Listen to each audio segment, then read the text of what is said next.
In June of 1967, a war broke out that lasted just 6 days.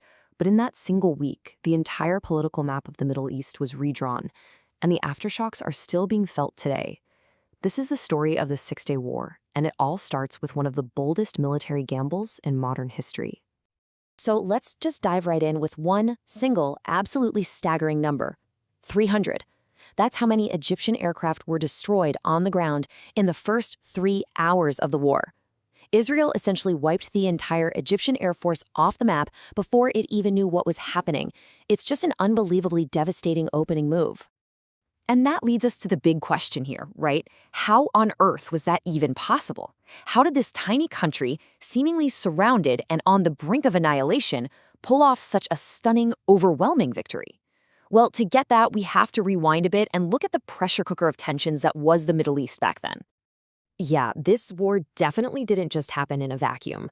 The stage was set by decades of bad blood, simmering resentments, and a growing feeling on the Arab side that it was time to settle some old scores. You see, after the wars in 48 and 56, Arab pride was seriously wounded. And this is where Egypt's charismatic leader, Gamal Abdel Nasser, comes in. He really tapped into that feeling, pushing this idea of pan-Arab nationalism and openly talking about destroying Israel. At the same time, you have the new PLO launching raids, which triggered this vicious cycle of Israeli counter-raids. It was all just simmering until April 7, 1967, when a border skirmish with Syria blew up into a massive air battle. Israel shot down 6 Syrian jets, and suddenly, everything was at a boiling point. Okay, so let's zoom in on May of 1967. This is the month where a series of moves by Egypt really pushed things past the point of no return. Nasser made 3 huge moves, one right after the other. First, he told the UN peacekeepers in the Sinai to pack up and leave, and they did.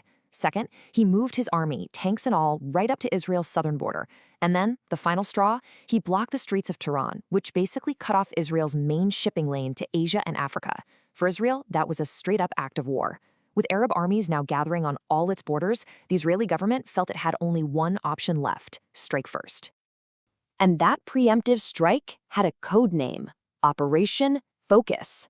This wasn't some last-minute plan. It was a meticulously crafted, incredibly high-risk air assault designed to win the war before it even truly began.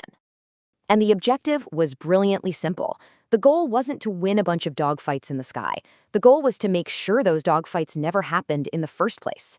The whole idea was to destroy the Egyptian, Syrian, and Jordanian air forces while their planes were still parked, helpless on the tarmac.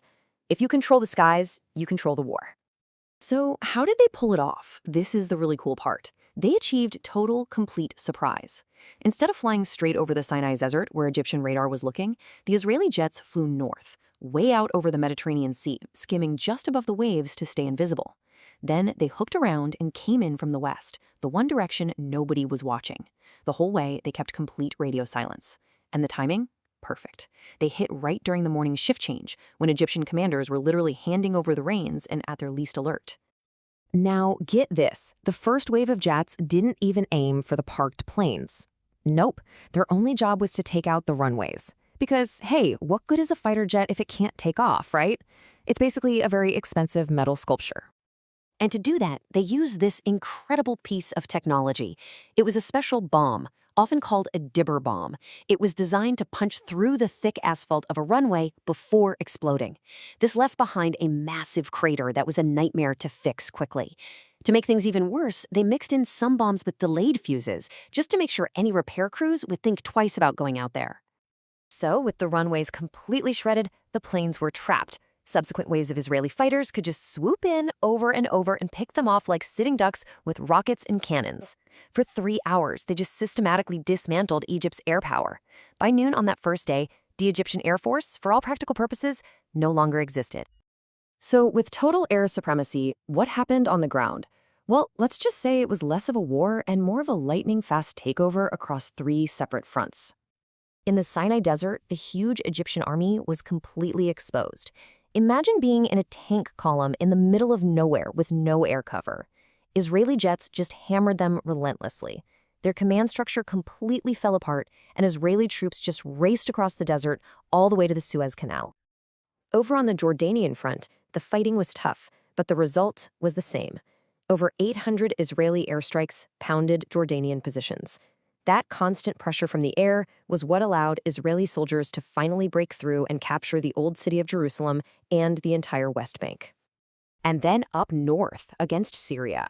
For 19 years, the Syrians had been building up these massive, supposedly impenetrable fortifications in the Golan Heights. Israeli air power just systematically took them apart from the sky. What was supposed to be a fortress crumbled in just a couple of days, and Israeli troops took the strategic high ground. The fighting was over in 6 days. It was an unbelievable military victory. But the consequences, the legacy of that week, well, they've defined the Middle East ever since.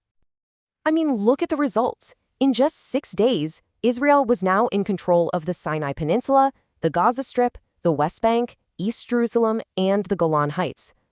The balance of power in the region wasn't just shifted, it was completely shattered and rebuilt.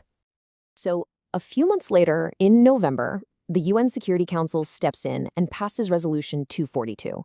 It was supposed to be the blueprint for peace, and it contained this one little phrase that would become one of the most argued over lines in the history of diplomacy: withdrawal of Israeli armed forces from territories occupied in the recent conflict. And here is where it gets fascinatingly complicated. The English version of the resolution says withdrawal from territories, but the French version, which is just as official, says des territories, which means from the territories. See the difference?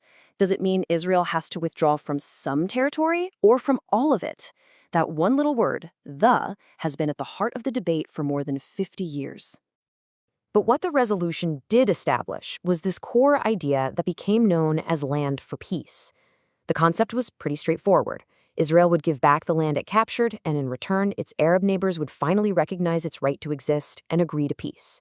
That became the foundation for pretty much every major peace negotiation that followed. But, of course, a resolution on a piece of paper didn't bring instant peace.